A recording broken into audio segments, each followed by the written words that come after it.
L'air dans ces catacombes était lourd, froid, avec ce goût de fer et de siècles oubliés qui me serrait la gorge. Chaque expiration de Julien était un râle douloureux à mon oreille. Je sentais la chaleur de son corps, trop forte, fiévreuse, puis les frissons qui le parcouraient. Son dos, là où les éclats de verre et de métal s'étaient implantés, saignait encore, imprégnant ma blouse déchirée. Je ne savais même plus de quel jour il s'agissait. Était-ce 1 heure, 2 heures depuis qu'on était tombé dans ce trou noir? Le temps s'était tordu, s'était étiré, puis avait volé en éclats, comme toute ma vie en fait. Il faut qu'on s'arrête, j'ai murmuré, ma voix tremblante se perdant dans le couloir de pierre humide. On descendait depuis ce qui me semblait être une éternité. Les muscles de mes jambes criaient à l'aide, mais le pire, c'était ce qu'ils racontaient de mes mains. Elles tremblaient toujours. Ce n'était plus la peur, pas complètement. C'était comme si l'énergie qui avait brisé les fenêtres de la tour de Nyx, puis fait tomber ce drone maudit, et plus tard m'avait permis de retenir le tunnel au-dessus de nos têtes, ne voulait plus me quitter. Une vibration constante, un bourdonnement aigu qui me faisait mal aux dents. Comme si j'avais avalé une fourche et qu'elle résonnait dans moi. Julien a gémi, s'accrochant à moi plus fort. « Non, on ne peut pas. Henri, il a des cartes des niveaux supérieurs. Il faut atteindre le creux, le sanctuaire du premier roi. » Sa voix était rauque, éraillée, une simple ombre de la puissance que j'avais connue il y a... Quoi? Une nuit? Une éternité? Je l'ai entraîné vers une alcôve sombre où se tenait une vieille statue de loup en larmes, recouverte de mousse. C'était une trouvaille improbable, une petite réconfort visuel au milieu de cette débandade. « Tu saignes à travers ta chemise, Julien. Assieds-toi, maintenant. » Il n'a pas protesté, s'est effondré plus qu'il ne s'est assis, le dos glissant sur la pierre rugueuse. Il m'a regardé, ses yeux gris habituellement perçants, maintenant embués de fièvre. Tu es sacrément autoritaire pour une Oméga. Un petit sourire triste a étiré mes lèvres. Je ne suis plus une Oméga, tu te rappelles? J'ai déchiré une bande de mon tablier, ce dernier lambeau de mon ancienne vie, et l'ai pressé contre la blessure à son épaule. Ça puait la sueur, la crasse et le sang, mais c'était tout ce que j'avais. Je suis, comment tu as appelé ça? Une anomalie. Une reine, a-t-il corrigé, sa voix se brouillant. Tu as ordonné au ciel de se briser et il t'a écouté. J'ai vérifié la blessure. Elle était moche. La saleté, la fièvre. Mais surtout, le morceau de métal était toujours là, et autour, la chair prenait une couleur violette et noirâtre. Une sale surprise de Sophie, sans doute. Il ne voulait pas juste le tuer. Il voulait le faire souffrir, l'anéantir. Une rage silencieuse a commencé à bouillir en moi. Je dois retirer ça. Et je dis, paniqué, ma voix à peine un chuchotement. Mais je n'ai rien. Ni outils, ni médicaments. Utilise la résonance, a murmuré Julien, s'accrochant à mon poignet. Sa main tremblait encore plus que la mienne. Le métal, il a une fréquence, différente de ta chair. Je ne peux pas, ai-je bredouillé, une boule dans la gorge. Je pourrais te blesser, arracher une artère. Je n'ai aucune idée de ce que je fais, Julien. Marie, a-t-il dit, forçant ses yeux à fixer les miens. Un acte de volonté pure. Fais confiance au bourdonnement. Tu vois le monde tel qu'il est. Vois l'invasion dans mon corps et expulse-la. J'ai fermé les yeux. J'ai pris une grande inspiration, bloquant le goutte à goutte de l'eau du plafond, le vrombissement de ma propre peur, le souvenir du moment exact où je m'étais retrouvé ici. Parce que c'était ça, la vraie question, non? Comment la petite Marie, serveuse invisible aux lys noirs, avait pu en arriver là, dans ce trou, à sauver le roi des ombres? Je ne me souviens plus très bien de notre première rencontre, vous savez. Les détails précis, j'avoue, se sont un peu brouillés. Ce qui reste, c'est cette sensation d'être écrasé, cette pression insupportable qu'il dégageait, même avant qu'il ne m'attrape le poignet. Le lys noir, c'était mon monde, un monde de marbre et de velours, où le silence valait de l'or, où j'étais censé être invisible. Ça, j'avais maîtrisé l'art de l'invisibilité. 22 ans à baisser les yeux, fermer la bouche, bouger mes pieds sans faire de bruit. Oméga sans meurtre, c'était déjà une condamnation à vie, une servitude silencieuse. La seule violence que je connaissais, c'était de la paume rugueuse de Pierre, mon gérant, quand il me poussait un peu trop fort. Tiens, encore 2 jours de retard pour le loyer. Tiens, une nouvelle marque sur la hanche, un rappel de ma place. Et puis, il y avait eu lui, le roi, Julien. La table 42 avait besoin d'une nouvelle bouteille. Pierre, cet homme poisseux, m'avait sifflé à l'oreille. Ne fais pas de contact visuel, c'est lui. Il n'avait pas eu besoin de prononcer le nom. Tout le monde savait. Julien Ombre, le roi alpha des territoires du Nord. La rumeur disait qu'il avait détruit à lui seul la rébellion du Sud 3 ans plus tôt. La rumeur disait aussi qu'il avait un cœur de fer froid et du sang de glace. J'avais avalé cette boule de peur, attrapé la carafe de cristal et traversé le tapis épais. J'ai l'impression que je glissais plus que je ne marchais, une étrange grâce qui n'était pas moi, ou du moins, pas la Marie que je croyais être. Un bourdonnement. Ça. Ce bourdonnement qui avait toujours été là dans mes veines et que j'avais passé ma vie à étouffer. Quand j'étais arrivé à la table, l'aura de cet homme, elle était suffocante.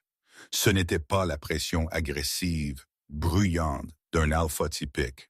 C'était une force gravitationnelle, un trou noir de pouvoir qui menaçait d'écraser mes poumons. Julien regardait par la fenêtre mouillée par la pluie, un costume anthracite qui valait plus que mes 10 prochaines années de salaire. Le col de sa chemise déboutonnée laissait apparaître un bout de peau tannée et le bord d'une cicatrice déchiquetée. Ses cheveux, noirs comme la nuit, retombant en désordre sur des yeux qui étaient alors fermés. « Remplissage, monsieur », avais-je murmuré. Ma voix était à peine audible. Ses yeux s'étaient ouverts d'un coup. Gris, gris tempête, avec des éclats d'or. Pendant une seconde, il avait l'air confus, comme s'il ne m'avait pas entendu arriver.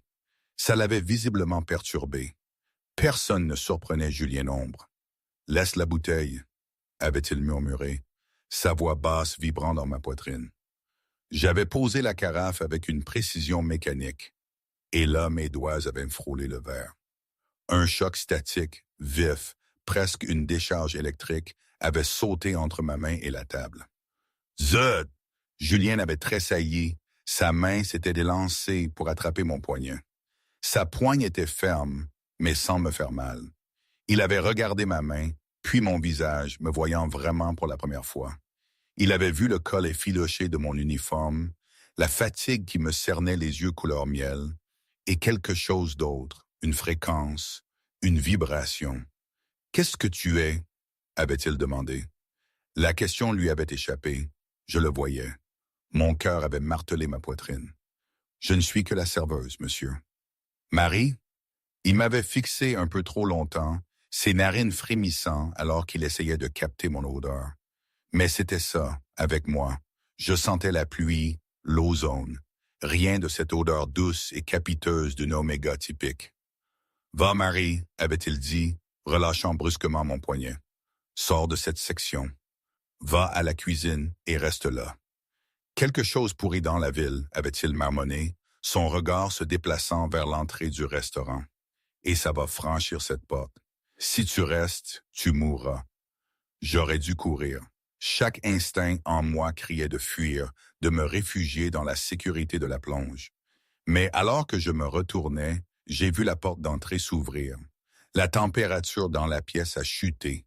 5 silhouettes sont entrées. Des prédateurs, pas des clients. La synchronisation d'une meute de loups.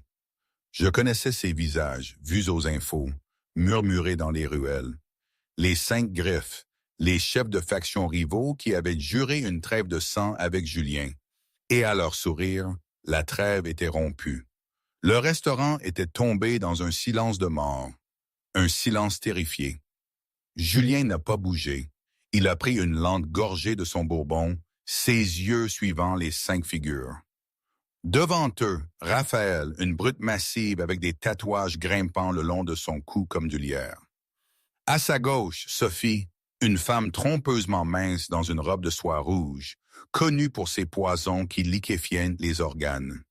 Puis Henri, le tacticien, Marc, le rapide, et Lucas, l'illusionniste, dont le visage semblait flou si on le regardait trop longtemps. Julien, avait tonné Raphaël, sa voix résonnant sous les hauts plafonds. Tu as l'air fatigué.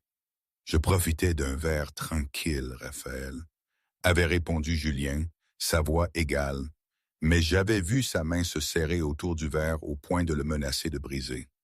La trêve stipule explicitement pas de rassemblement de plus de 2 chefs de faction en territoire neutre. Tu enfreins la loi.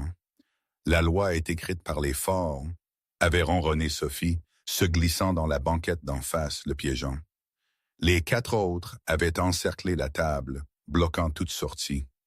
Et ce soir, l'encre change. Moi, j'étais contre un pilier décoratif à quelques mètres. J'avais retenu mon souffle. J'avais vu Pierre, mon lâche de gérant, s'enfuir dans le bureau du fond, verrouillant la porte derrière lui. Il savait, il m'avait laissé là. J'ai eu une pensée fugace pour mon chat Moustache, resté à l'appartement. Personne n'était là pour lui. Vous pensez que 5 suffisent? Avait demandé Julien, un sourire sombre aux lèvres. Vous pourriez en amener 50, le résultat serait le même. Arrogance, avait dit Henri ajustant ses lunettes. Comportement typique d'Alpha, mais nous ne sommes pas venus pour nous battre à la loyale, roi. Sophie avait posé une main sur la table. Une légère brume verte avait commencé à s'enrouler autour de ses doigts, s'infiltrant dans la nappe vers le verre de Julien. Ce n'était pas juste du poison. C'était de l'aconitulu concentré mélangé à un amortisseur magique. Julien s'était raidi. Il avait essayé de se lever, mais ses jambes avaient cédé. Il s'était effondré sur le siège en cuir, un grognement déchirant sa gorge. « Mon verre !» avait réalisé Julien, regardant le bourbon que je venais de remplir. Mais ce n'était pas le remplissage, c'était le verre. Il l'avait eu avant même qu'il ne s'assoie. Encre gravitationnelle, avait expliqué froidement Henri, mélangée à une neurotoxine. Tu pèses actuellement environ 3 tonnes, Julien. Tu ne peux pas te transformer. Tu ne peux pas invoquer les ombres. Tu n'es qu'un homme mort. Raphaël avait ri, tirant un couteau de combat dentelé de sa ceinture. Les clients du lys noir se dispersaient, renversant des tables pour fuir ou se cachant dessous. Mais les 5 griffes les ignoraient. Leur prix, c'était le roi. La vision de Julien s'était brouillée. La douleur était atroce, comme du plomb en fusion coulant dans ses veines. Il avait levé les yeux, sa fierté lui refusant de supplier. Il avait vu le reflet du couteau de Raphaël. Il avait vu le sourire cruel sur les lèvres de Sophie. Et en périphérie, il m'avait vu, la serveuse, la fille à l'odeur de pluie. Je n'avais pas fui. Pourquoi n'avais-je pas fui? Cours, idiote, avait commandé Julien mentalement, bien qu'il ne puisse pas former les mots. J'avais regardé le couteau s'élever. J'avais vu le désespoir dans les yeux du roi Alpha, un regard qui ne devrait pas appartenir à un dieu des enfers. C'était un regard que je connaissais bien. C'était le regard du faible écrasé par le fort. C'était le regard que je voyais dans le miroir chaque jour. Quelque chose en moi, un rouage dormant rouillé par des années de peur, s'était soudain mis en place. Le monde a ralenti, littéralement. Les clients hurlants sont devenus des drones. Le verre qui tombait d'une table renversée est resté en suspens, tournant paresseusement. Je me suis concentré sur le bras de Raphaël. J'ai vu la tension musculaire, la trajectoire de la lame. J'ai vu le défaut dans sa posture. Je n'ai pas pensé. Je n'ai pas analysé. J'ai juste raisonné. « Hé !» ai-je crié. Le mot n'était pas sorti de ma bouche. Il avait éclaté comme une onde de choc. Les 5 rivaux s'étaient retournés, stupéfaits qu'une serveuse ose interrompre une tentative d'assassinat. « Je n'ai pas encore débarrassé cette table, » avais-je dit, ma voix tremblante, mais mes yeux brûlants d'une étrange luminescence violette. Raphaël avait ricané. Dégage, petit Oméga, ou je te vide les entrailles en premier. Il s'était retourné vers Julien et avait baissé son couteau. Le couteau n'a jamais atteint la gorge de Julien. J'avais bougé. Pour les observateurs, c'était un flou. Une seconde, j'étais près du pilier. La suivante, je glissais sur le sol de marbre à genoux, le plateau de service en argent dans mes mains tournant comme un disque. Je ne visais pas Raphaël. Je visais l'espace entre. Le bord du lourd plateau d'argent avait frappé le point de pression exact sur le nerf ulnaire de Raphaël. Le drôle d'os, mais amplifié par 1000. Crac! Cela avait fait un bruit de coup de feu. Raphaël avait hurlé, lâchant le couteau alors que son bras s'engourdissait complètement, se balançant inutilement à ses côtés. Le plateau avait ricoché sur son coude, avait heurté le mur et avait pris l'angle de retour pour frapper Marc le rapide directement à la gorge juste au moment où il essayait de se ruer sur moi. Le silence est revenu dans la pièce, mais cette fois c'était le silence du choc absolu. Julien, luttant contre la paralysie, me regardait. J'étais là, entre lui et 5 des tueurs les plus dangereux de la ville. Je ne tenais aucune arme, juste mon plateau de service, maintenant cabossé. Toi, a sifflé Raphaël, serrant son bras inerte. Tu as fait une erreur, gamine. Laissez-le tranquille, ai-je dit. Mon cœur battait si vite que je pensais pouvoir m'évanouir. Mais l'étrange énergie, la résonance, chantait dans mon sang. Je pouvais voir des lignes de stress dans tout. La faiblesse structurelle de la table, le point frêle dans le talon de Sophie, la fréquence de l'illusion protégeant Lucas. « Tu es là », a ordonné Henri en me y. Max s'est rétabli en premier. C'était un loup rapide, plus rapide que l'œil ne pouvait le suivre. Il a disparu, réapparaissant derrière moi, les griffes tendues pour me déchirer la colonne vertébrale. « Derrière toi !» a rugi Julien, forçant son corps paralysé à se jeter en avant. Mais il était trop lent. Je ne me suis pas retourné. Je n'en avais pas besoin. J'ai senti la perturbation dans les courants d'air.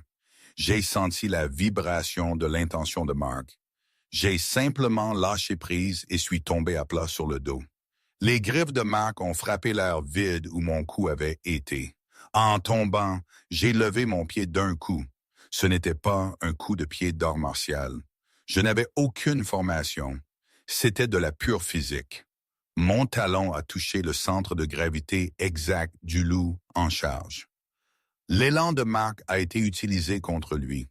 Il a volé au-dessus de moi, s'écrasant spectaculairement sur le buffet, s'enterrant dans une montagne de crevettes et de glace brisées. Je me suis relevé en rampant, haletante. 2 abattus, 3 à faire. Elle lit nos mouvements, a murmuré Lucas, son illusion vacillant. C'est impossible. C'est une Oméga. Ils n'ont pas d'aura de combat. Elle ne se bat pas, a dit Julien, réussissant finalement à s'asseoir, ses yeux gris fixés sur mon dos. Elle calcule. Sophie a sifflé, son beau visage se tordant en un masque de rage. Assez de ce cirque. Elle a levé les 2 mains et les ombres dans la pièce ont commencé à se tordre, se transformant en vipères venimeuses composées de magie noire. Elles ont glissé sur le sol, visant mes chevilles. J'ai paniqué. Je pouvais frapper un objet solide. Je pouvais calculer une trajectoire, mais je ne pouvais pas frapper de la fumée et de la magie. « Je ne peux pas arrêter ça !» ai-je crié, reculant jusqu'à heurter les genoux de Julien. Julien a tendu la main tremblante et a attrapé le bord de mon tablier. « Prête-moi » a-t-il serré les dents, la sueur coulant sur son visage. « Prête-moi ta fréquence. »« Quoi? Tu es une résonatrice, a gémi Julien. C'est un mythe, mais tu en es une. Ne combats pas la magie. Perturbe-la. Crie, Marie. Crie avec ton âme. » Les vipères d'ombre se sont lancées. J'ai fermé les yeux. J'ai pensé au propriétaire qui m'avait blessé. J'ai pensé à Pierre verrouillant la porte.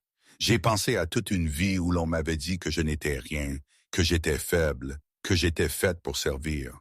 J'ai ouvert la bouche et j'ai laissé échapper un son. Ce n'était pas un cri, c'était un bourdonnement, une note harmonique aiguë que les humains ne pouvaient pas entendre, mais que les loups ressentaient dans leurs dents. L'onde sonore a frappé les vipères d'ombre. Elles ne se sont pas arrêtées, elles se sont désintégrées. La fréquence harmonique a brisé la construction magique qui les maintenait ensemble. Les ombres ont éclaté en fumée grise inoffensive. La force de l'onde sonore a continué. Elle a frappé les fenêtres du restaurant, brisant chaque vitre instantanément. Elle a frappé le cher lustre, le faisant s'écraser entre les rivaux dans la cabine. Poussière et cristaux de diamants ont rempli l'air. Quand la poussière est retombée, les rivaux reculaient en se couvrant les oreilles, saignant du nez. La fréquence avait brouillé leur équilibre. Je me tenais au milieu des débris, mon tablier déchiré, mes cheveux en bataille. J'ai regardé mes mains tremblantes. J'ai fait ça. Julien s'était forcé à se lever, utilisant la table comme support. La perturbation avait suffisamment secoué la neurotoxine dans son système pour lui rendre sa mobilité. Il me dominait de sa taille, son ombre revenant enfin, l'enveloppant comme un manteau de ténèbres. Il a posé une main lourde sur mon épaule. La chaleur de sa peau était intense. « Tu l'as fait », a dit Julien, sa voix retrouvant son autorité terrifiante. Il a regardé les rivaux qui battaient en retraite, réalisant que l'assassinat avait lamentablement échoué. « Et maintenant, tu m'appartiens. » J'ai levé les yeux vers lui, la peur et l'adrénaline se livrant bataille dans ma poitrine. « Pardon? Tu viens de déclarer la guerre aux 5 griffes, » a dit Julien, une lueur sombre et possessive s'allumant dans ses yeux. « Tu as sauvé le roi. Il n'y a pas de retour possible au service en salle. Marie, tu es dans le jeu maintenant. » Alors que les sirènes hurlaient au loin et que les 5 griffes fuyaient dans la nuit, j'ai réalisé avec un sentiment de vertige que ma vie invisible était terminée. J'étais sous les projecteurs et le roi des ombres n'allait pas me lâcher. La course vers la tour d'Onyx, le repère de Julien, avait été un flou de lumière de la ville et de silence étouffante. Ça sentait le cuir cher et le vieux scotch dans la limousine blindée, son odeur à lui. Il était assis en face de moi, avec une boisson qui, cette fois, n'était clairement pas empoisonnée. Il me regardait avec une intensité qui me faisait frissonner, ses yeux gris suivant chaque mouvement de mes mains nerveuses. Il avait jeté sa veste abîmée, et sa chemise blanche était tachée de poussière et de quelques éclats de sang. Pas le sien. « Arrête de trembler », avait-il commandé doucement. Pas un reproche, presque de l'inquiétude, même si enrobé de cette autorité de fer. « Je viens d'attaquer 5 chefs de faction avec un plateau de service, » avais-je murmuré, fixant mes mains. Elles semblaient les mêmes, calleuses de vaisselle et de récurage, les ongles courts et pratiques. Mais je sentais le bourdonnement sous la peau maintenant, une vibration basse fréquence qui pulsait avec le moteur de la voiture. C'était comme si j'avais avalé un diapason qui n'arrêtait pas de sonner. « Je suis une femme morte, ils vont me tuer. Puis ils tueront mon propriétaire, mon chat, tous ceux à qui j'ai dit bonjour. » La panique s'emparait de moi, une onde froide. « Tu es la personne la plus en sécurité à Lyon en ce moment, » avait corrigé Julien, se penchant en avant. Le mouvement l'avait fait entrer dans le halo de lumière des lampadaires, accentuant les angles vifs de sa mâchoire. « Parce que tu es avec moi et je ne perds pas ce qui est à moi. » Le possessivité dans sa voix m'avait coupé le souffle. « À toi. Je suis une employée du Lys Noir. J'ai un service demain. » Julien avait laissé échapper un rire court et sombre. « Tu penses pouvoir retourner servir du vin après avoir brisé un sort de confinement avec ta voix? Tu n'es plus une serveuse, Marie. Tu es une anomalie sur l'échiquier, une pièce qui vient de prendre 5 rois en un seul mouvement. » La voiture avait remonté une route privée sinueuse, entrant dans le quartier des Hautes Tours. L'atmosphère avait changé. La saleté chaotique de la basse ville avait disparu, remplacée par une grandeur froide et oppressive. Ici, les bâtiments grattaient les nuages, faits de verre noir et d'acier qui semblaient absorber le clair de lune. C'était le territoire alpha. Aucune oméga sans collier ou sans protecteur de haut rang n'était autorisée ici. La pression de l'air était plus lourde, saturée des auras territoriales de l'élite de la ville. Nous étions arrivés au pied de la tour de Nyx, un monolithe de pierre noire qui s'élevait en spirale comme une griffe déchiquetée perçant le ciel. Quand la voiture s'était arrêtée, j'avais levé les yeux et ressenti une vague de vertige. Le bâtiment n'était pas juste du métal et de la pierre. Il était vivant. Je pouvais l'entendre. Un gémissement profond et résonnant des poutres d'acier sous tension. Les bourdonnements des protections magiques tissées dans les fondations. Il chante, avais-je murmuré, sortant de la voiture. Julien s'était arrêté, me regardant avec un intérêt renouvelé. La plupart des gens ne ressentent que les protections d'intimidation. Tu entends l'architecture? On dirait qu'il souffre, avais-je admis, me frottant les tempes, comme s'il portait trop de poids. Approprié, avait murmuré Julien. Il avait posé une main sur le bas de mon dos pour me guider à l'intérieur. La chaleur de ses paumes m'avait traversé mon uniforme fin, me retenant, m'ancrant. Bienvenue chez moi. L'ascenseur jusqu'au penthouse avait pris 1 minute entière. Quand les portes s'étaient ouvertes, j'étais entré dans un monde de luxe que je n'avais vu que dans les magazines glacés trouvés à la poubelle. Le penthouse était un espace caverneux au design minimaliste. Sol en ardoise anthracite, murs de verre donnant sur la ville détrempée par la pluie, et des meubles qui ressemblaient plus à de l'art moderne qu'à du confort. « Assieds-toi » avait dit Julien, pointant un canapé de velours qui faisait face à la fenêtre battue par la tempête. Il avait marché vers un bar et versé un verre d'eau, le plaçant devant moi. « Bois, utiliser la résonance brûle des calories plus vite que de se transformer.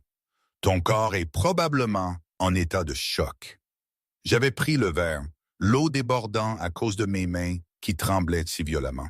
« Tu m'as appelé résonatrice tout à l'heure. Qu'est-ce que ça veut dire? Je n'en ai jamais entendu parler. » Julien avait desserré sa cravate, la jetant sur une chaise. Il avait remonté ses manches, révélant des avant-bras noueux de muscles et marqués de cicatrices argentées, des runes de liaison. J'avais réalisé qu'il ressemblait moins à un roi maintenant, et plus à un guerrier reprenant son souffle après un siège. « C'est un mythe », avait dit Julien, appuyé contre le lourd bureau en chêne, les bras croisés. « De l'histoire ancienne, avant que les meutes ne divisent la ville, avant que les sorciers ne monétisent la magie en corporation, il y avait des résonateurs. Ils n'étaient pas forts au sens traditionnel. Ils ne pouvaient pas traverser les murs à coups de poing ou lancer des boules de feu. C'étaient des ajusteurs. » Il s'était approché de moi, s'accroupissant pour que nous soyons au niveau des yeux. La proximité m'avait coupé le souffle. Il sentait la pluie, le cèdre et le pouvoir brut contenu, l'odeur d'une tempête sur le point d'éclater. « Tu as vu la faiblesse structurelle dans le bras de Raphaël, n'est-ce pas? » avait-il demandé, sa voix basse et impérieuse. « Tu n'as pas deviné, tu l'as vu. »« J'ai vu une ligne, » avais-je admis, ma voix à peine un murmure. Une ligne rouge irrégulière. On aurait dit une fissure dans un pare-brise. Je savais juste que si je la frappais, le verre se briserait. C'était logique.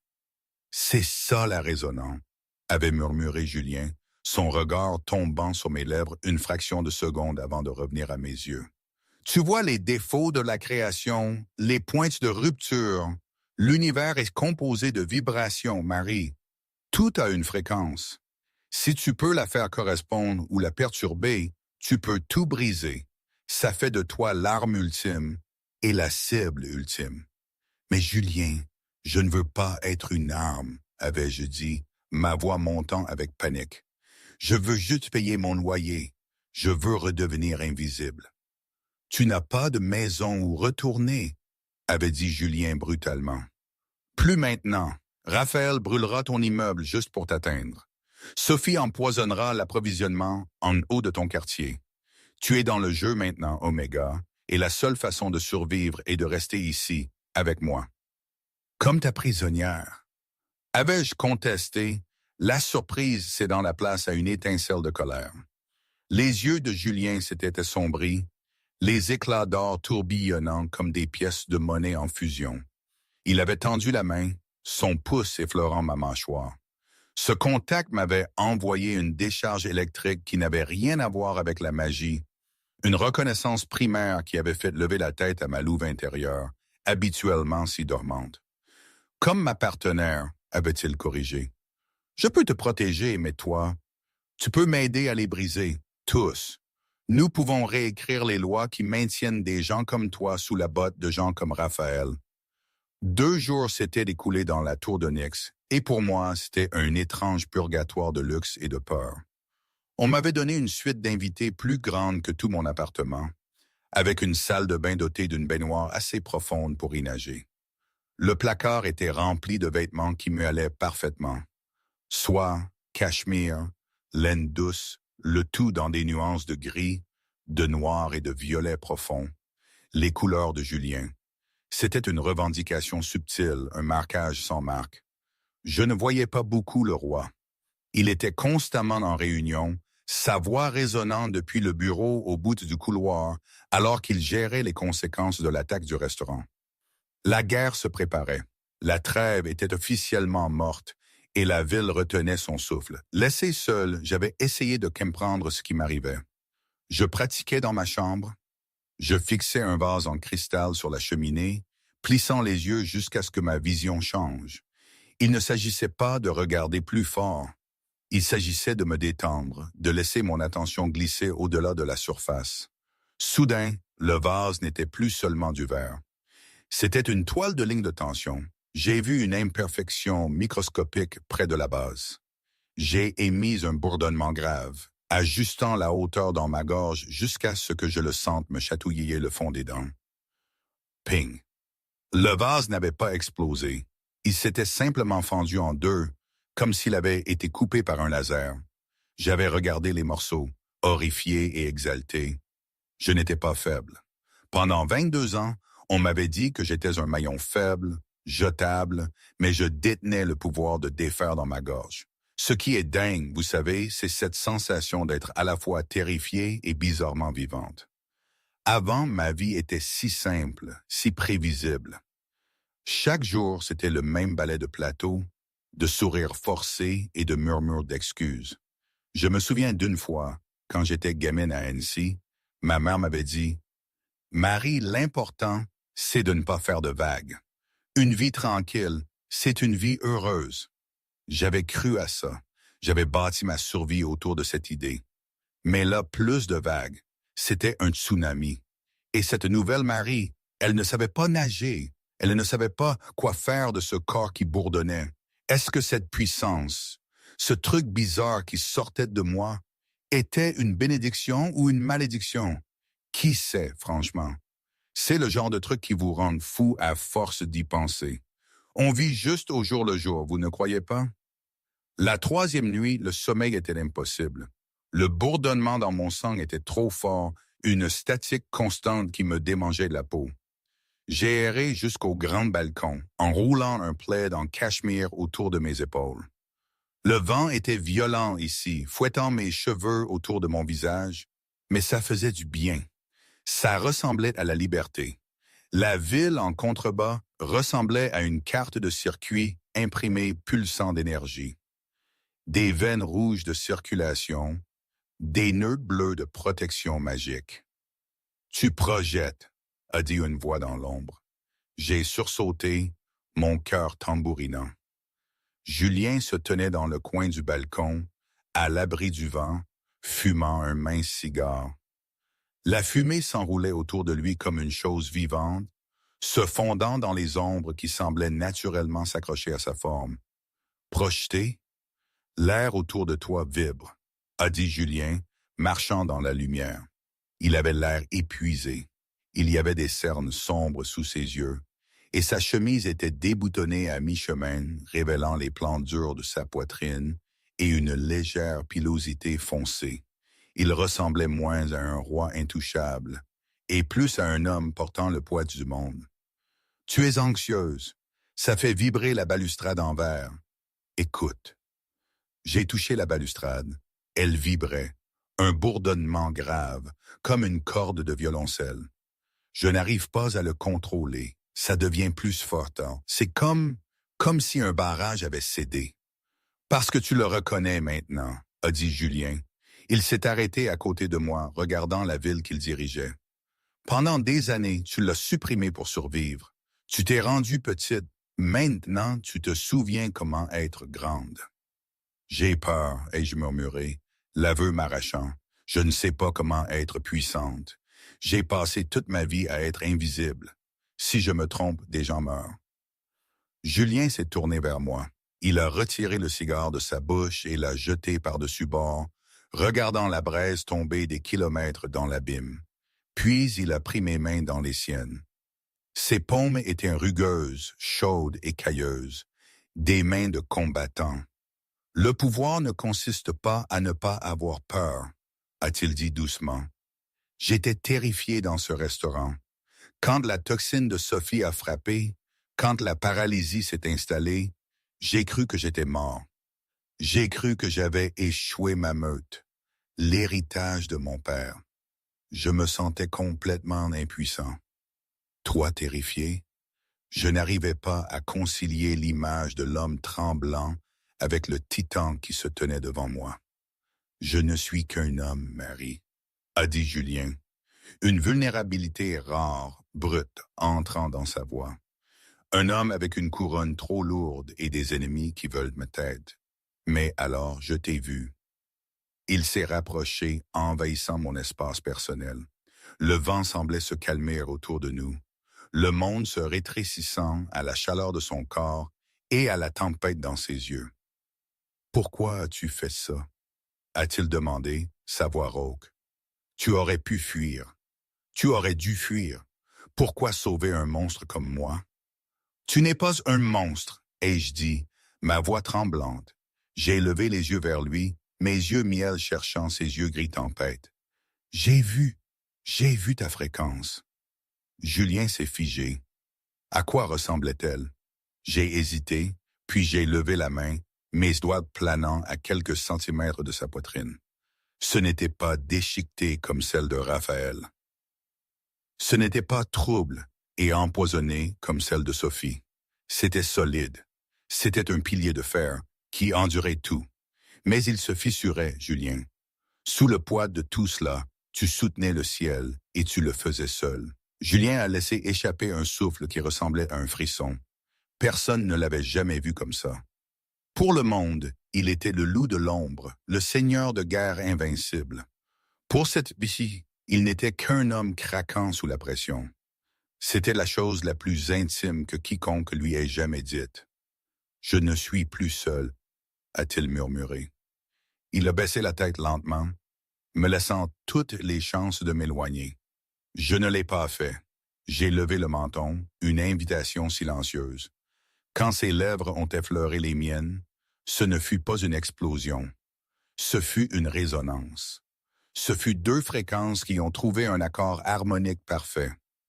La statique dans mes veines s'est apaisée, remplacée par une lumière dorée chaude. Le baiser s'est approfondi, devenant désespéré, un choc de besoin et de peur. Les bras de Julien se sont enroulés autour de ma taille, me serrant contre lui, me soulevant légèrement du sol.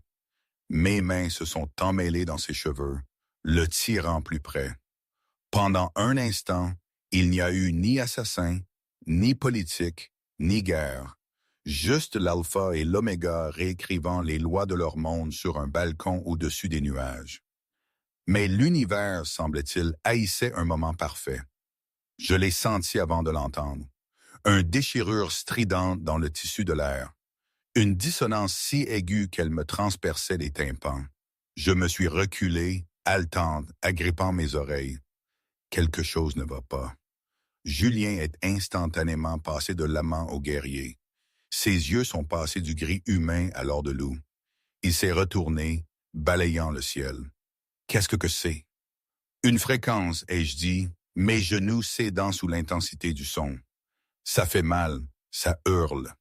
Vitesse élevée en 30.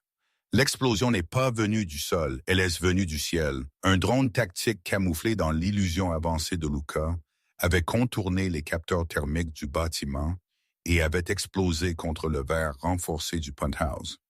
Les fenêtres, celles qui étaient censées pouvoir résister à un lance-roquette, se sont brisées vers l'intérieur. Julien m'a plaqué au sol, jetant son corps massif sur le mien, alors qu'une vague de feu, de pression et de verre tranchant nous balayait. Nous avons glissé sur le sol de marbre, Julien subissant le choc de plein fouet, des éclats se déchirant dans son dos. « Bouge !» a rugi Julien, me remettant sur mes pieds. Le sang coulait sur son visage d'une coupure au front, le faisant paraître démoniaque. La pièce sécurisée. Le penthouse se remplissait instantanément d'une épaisse fumée noire et âcre, les alarmes retentissaient, une cacophonie assourdissante. Par l'énorme trou dans le mur, 3 silhouettes descendaient sur des cordes, se découpant sur le ciel orageux comme des araignées. Ils portaient des armures tactiques élégantes, leurs visages masqués par des masques numériques qui vacillaient avec de la statique. Des mercenaires. La brigade noire, très bien payée, très dangereuse, et connue pour ne laisser aucun témoin. « Va dans le couloir », a ordonné Julien, tirant un lourd pistolet d'un étui dissimulé dans le canapé. Il a tiré 2 coups avec une précision terrifiante. Un mercenaire est tombé en plein vol, la corde claquant. Les 2 autres ont atterri, se mettant à couvert derrière les meubles renversés, ripostant avec des mitrailleuses silencieuses. Les balles déchiquetaient le coûteux sol d'ardoise. « Je ne te quitte pas », ai-je toussé, la fumée me piquant les yeux. « Ce n'est pas un débat », a claqué Julien, me poussant vers la lourde porte en chêne. « Va !» Les boucliers secondaires cèdent. Il s'est retourné pour affronter les intrus, les ombres se décollant des murs pour l'aider. Le roi des ombres était dans son élément, un tourbillon de ténèbres et de violence. Il a invoqué des vrillés d'ombre qui ont fouetté l'air, attrapant un mercenaire par la cheville et le projetant à travers une cloison en verre. Mais d'autres arrivaient. Un autre drone a bourdonné à l'extérieur, plus grand cette fois, son canon Gatling se mettant en marche avec un sifflement menaçant. Il a verrouillé la signature thermique de Julien. J'ai atteint la porte du couloir, mais je me suis arrêté. J'ai regardé en arrière. J'ai vu le 2e drone planer, parfaitement positionné pour transformer Julien en civet pendant qu'il était distrait par les troupes au sol. Non, la peur qui m'avait paralysé pendant 22 ans était partie, brûlée par le baiser sur le balcon, par la réalisation que je n'étais pas seulement une oméga. J'étais une résonatrice. Je me suis retourné et j'ai couru vers le chaos. « Marie !» a crié Julien, me voyant courir vers le mur ouvert et brisé. La terreur, pure et non adultérée, a éclaté dans ses yeux. Je ne me suis pas arrêté. J'ai couru droit vers le drone planant à l'extérieur de la fenêtre brisée, m'arrêtant net au bord même du précipice. Le vent hurlait, tirant mes vêtements, le vide 1 millier de mètres en contrebas, dans l'abîme néon. J'ai regardé la machine. Je n'ai pas vu du métal et des fils. J'ai vu la fréquence de son système de guidage, une forme d'onde bleue serrée pulsant rapidement, s'accordant avec le signal de l'opérateur. Je devais la briser, mais je ne pouvais pas simplement crier cette fois. Un cri était un instrument brutal. J'avais besoin d'un scalpel. J'ai levé la main, tendant mon index. J'ai pris une profonde inspiration, bloquant les coupes de feu, la fumée, les cris. J'ai concentré tout le bourdonnement dans mon sang, toute l'énergie vibratoire du bâtiment en un seul point, au bout de mon doigt. Clac! J'ai donné un coup de poignette, imitant l'action de claquer un élastique. Un éclair de son concentré, invisible, sauf pour la distorsion de l'air comme un mirage de chaleur, a jailli de mon doigt.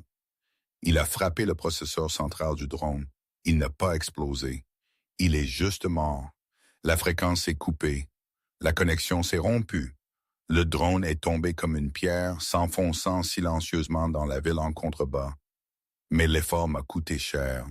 Mes genoux ont cédé. La résonance prenait de l'énergie. une endurance physique que je n'avais pas.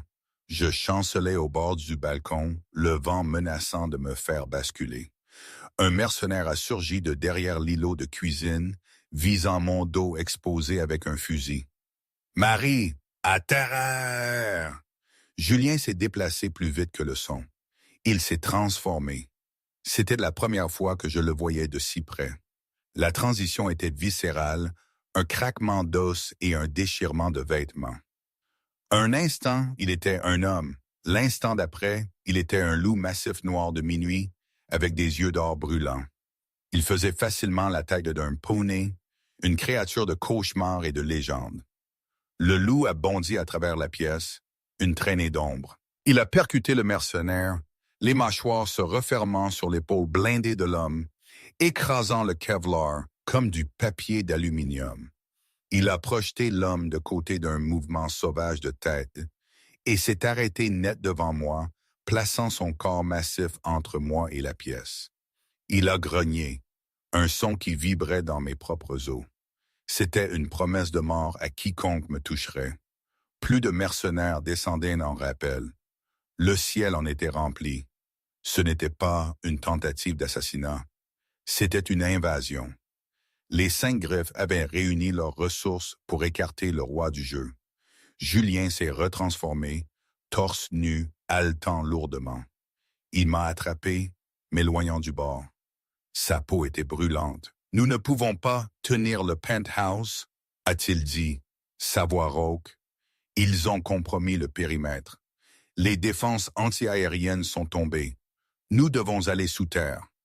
Les égouts, ai-je demandé, grimaçant alors qu'une autre explosion secouait le sol sous nous. Les catacombes, est corrigé Julien. Les tunnels de l'ancien roi. C'est un labyrinthe sous la ville. Même les cartes tactiques d'Henri ne le couvrent pas. Il m'a conduit à un panneau caché dans le mur, pressant sa main ensanglantée contre un scanner. Le mur a sifflé et s'est ouvert pour révéler un escalier sombre et en spirale qui sentait la terre humide et la pierre ancienne. J'ai jeté un dernier regard au luxe en ruine du penthouse. Les rideaux de soie brûlaient, le verre était brisé, ma cage dorée était détruite. Ils veulent vraiment notre mort, ai-je murmuré. La réalité de la guerre s'installait. Non, a dit Julien, me poussant dans l'obscurité et refermant le panneau derrière nous, nous scellant dans la pénombre. Ils te veulent. Ils ont réalisé que ce que tu as fait au restaurant n'était pas de la chance. Raphaël ne veut pas seulement se venger. Il veut l'arme. Dans l'obscurité totale de l'escalier, la main de Julien a trouvé la mienne. Sa prise était ferme, désespérée. « Mais il ne t'aura pas », a juré Julien, sa voix résonnant dans l'obscurité. « Je brûlerai cette ville jusqu'en cendres avant de les laisser t'emporter. » Je sentais toujours le contact froid du métal, même maintenant.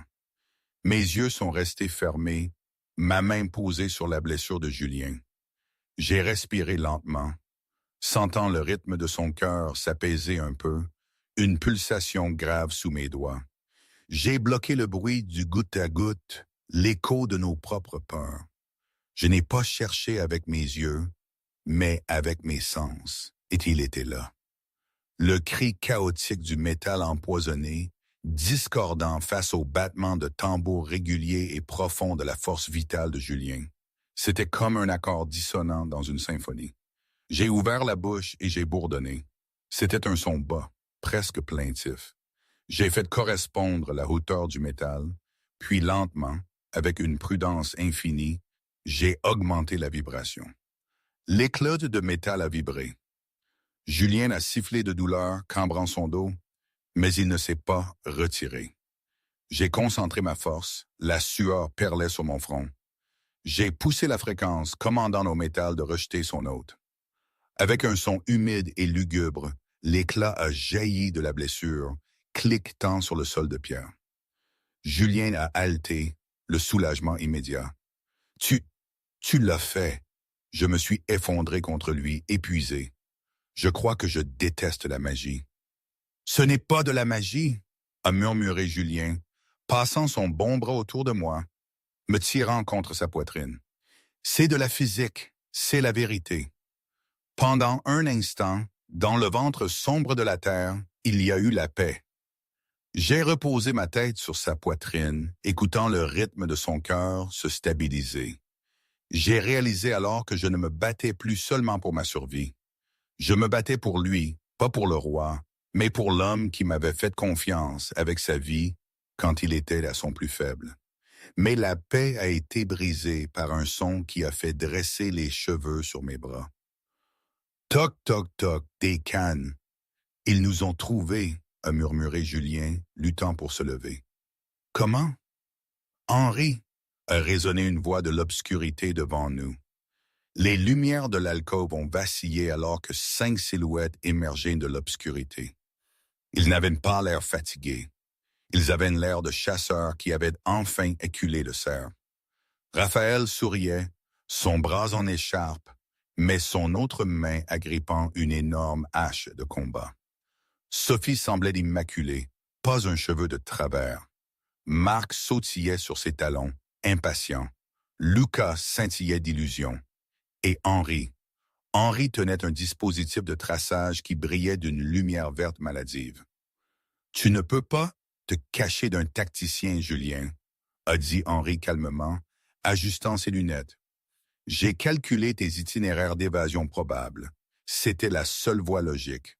Fin de la ligne, roi des ombres. Raphaël a grogné. Et la petite serveuse aussi. Nous étions piégés. Le couloir derrière nous était bloqué par le mur illusoire de Lucas. Une lumière solidifiée plus dure que l'acier. Devant. Les 5 griffes bloquaient la seule sortie. Julien se tenait, chancelant légèrement, mais sa présence remplissait le tunnel. Même blessé, il était l'alpha. 5 contre 2, a dit Julien, sa voix dégoulinante de dédain. Vous avez encore besoin que les chances soient si élevées. Nous ne prenons aucun risque, a ronronné Sophie. Elle s'est avancée, soufflant une poignée de poussière violette vers nous. Dormez maintenant, ce sera indolore. Marie, a prévenu Julien. Je n'ai pas eu besoin de lui dire. J'ai vu les particules de poussière. J'ai vu la fréquence magique qui les liait. Non, ai-je crié. Le cri était une onde de choc. Il a frappé le nuage de poussière et en a inversé la polarité. La brume violette s'est arrêtée en plein air et tourbillonnée, puis a soufflé violemment sur le visage de Sophie. La maîtresse des poissons a hurlé, griffant ses yeux alors que sa propre potion de sommeil faisait effet. Elle a trébuché en arrière, s'effondrant sur la carcasse massive de Raphaël. « Une de moins !» ai-je haleté, mes mains tremblant. « Attrapez-la !» a rugi Raphaël, repoussant le corps inconscient de Sophie et chargeant. Le tunnel a éclaté dans le chaos.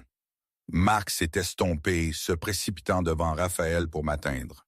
Julien l'a intercepté, une collision d'ombre et de vitesse. Ils se sont écrasés contre le mur, les griffes étincelantes.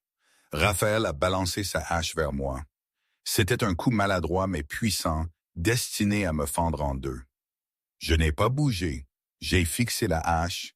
Elle était forgée d'acier lourd, trempée dans le feu du dragon. Mais elle avait un défaut, une minuscule bulle d'air dans le métal près du manche. Une erreur du forgeron il y a 100 ans. J'ai attendu que la lame soit à quelques centimètres de mon visage.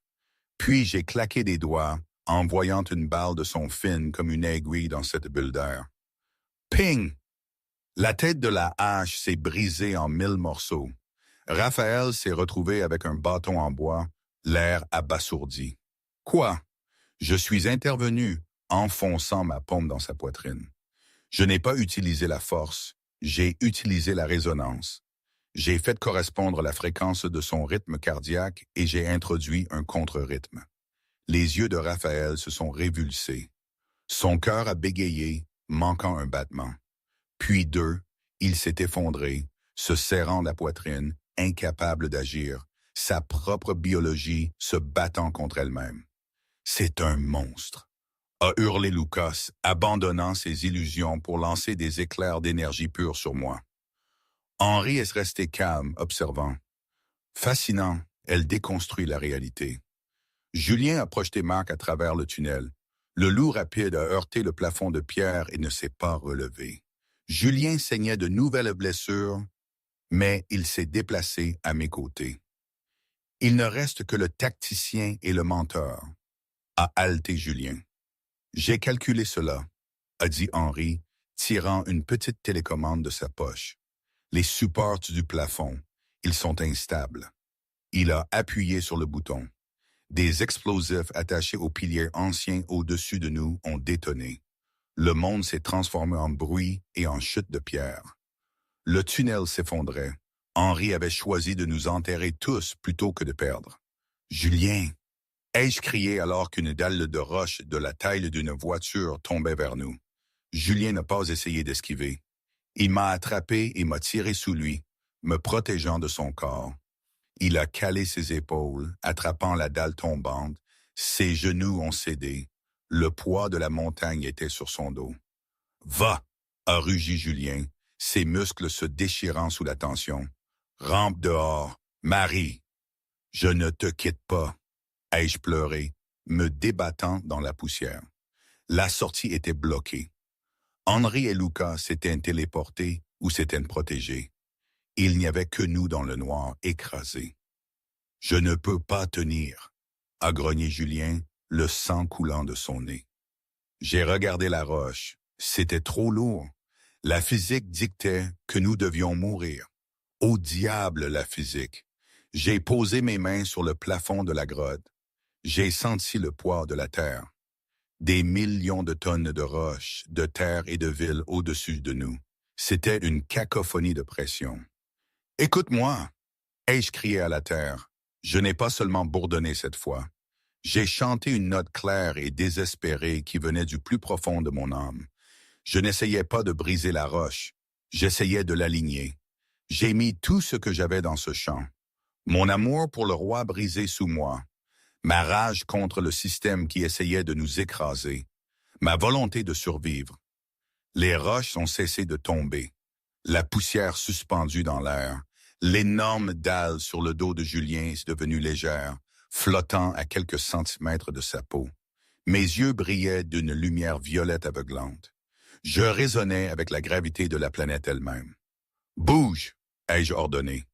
Les débris ont explosé vers l'extérieur, dégageant le tunnel dans une explosion de force qui a secoué toute la ville de Lyon au-dessus. Le soleil se levait lorsque nous avons émergé des ruines de l'entrée de service de la tour d'Onyx. La tempête était passée, laissant le ciel d'un violet et or meurtri. Lyon était calme. L'explosion des catacombes avait envoyé un tremblement à travers la ville qui avait brisé des fenêtres dans le quartier financier et renversé les statues des anciens seigneurs de guerre. Je me suis assise sur un morceau de béton, trop fatigué pour me tenir debout. Mon uniforme était en lambeaux, mon visage maculé de saleté, mais je ne m'étais jamais sentie aussi vivante. Julien se tenait devant moi. Il était cabossé, meurtri et ensanglanté, mais il était en vie. Et pour la première fois depuis que je l'avais rencontré, il ne regardait pas l'horizon à la recherche de menaces. Il ne regardait que moi. Un véhicule de transport noir et élégant est descendu du ciel. Des renforts de la meute de l'ombre. Ils avaient repris la tour. Le coup d'État avait échoué. Avec Raphaël et Sophie capturés dans les tunnels et Henri exposé, les 5 griffes étaient brisées. Julien a écarté les infirmiers. Il s'est dirigé vers moi et s'est agenouillé. Le roi Alpha agenouillé devant la serveuse. « Il t'appelle la sirène de Lyon », a dit Julien doucement, écartant d'une mèche de cheveux de mon visage. Les fils d'actualité deviennent fous. L'Oméga qui a chanté la montagne jusqu'au sommeil. Je voulais juste payer mon loyer, et je ris faiblement, une larme traçant son chemin à travers la poussière sur ma joue. Tu as changé le monde ce soir, a dit Julien, sa voix sérieuse. Tu leur as montré que le pouvoir ne vient pas des griffes, des crocs ou de l'argent. Il vient de la résonance. Il vient du cœur. Il a pris ma main, embrassant les phalanges qui avaient brisé une hache. Je ne peux plus être un roi à l'ancienne, a-t-il admis. Pas après que tu m'aies sauvé, pas après avoir ressenti une véritable peur. Je veux construire quelque chose de nouveau. Une ville où les omégas ne sont pas invisibles, où la force est mesurée par le caractère. Ça a l'air de beaucoup de travail, ai-je taquiné doucement. Ce le sera, a souri Julien. Et c'était un vrai sourire, éblouissant et libre. C'est pourquoi j'ai besoin d'une partenaire. Pas d'une reine pour siéger sur un trône, mais d'une partenaire pour m'aider à la construire. J'ai une condition, et je dis, me redressant. N'importe quoi. Dis-le. Je veux le lys noir, et je dis. Je veux en être propriétaire, et je vire Pierre. Julien a ri, un son riche et profond qui a résonné sur les ruines. C'est fait. Il est à toi. Il m'a aidé à me relever, et alors que le soleil se levait à l'horizon, nous baignant dans une lumière dorée, il m'a embrassé. Ce n'était plus un baiser désespéré dans l'obscurité cette fois. C'était une promesse dans la lumière. Le bourdonnement dans mon sang s'est finalement installé dans un rythme stable et serein. Je ne vibrais plus de toutes parts. J'étais entière. Et aujourd'hui, franchement, je ne sais pas trop. Parfois, je pense que c'était la meilleure chose qui pouvait m'arriver. D'autres fois, je me dis que j'ai commis une erreur monumentale, que cette vie n'est pas la mienne, que ma place était dans l'ombre. Probablement un peu des deux, non? C'est ça la vie, je crois. Rien n'est jamais vraiment clair, rien n'est parfait, mais c'est ma vie. Et ça, personne ne peut me l'enlever. C'est compliqué, cette nouvelle réalité, mais c'est la mienne.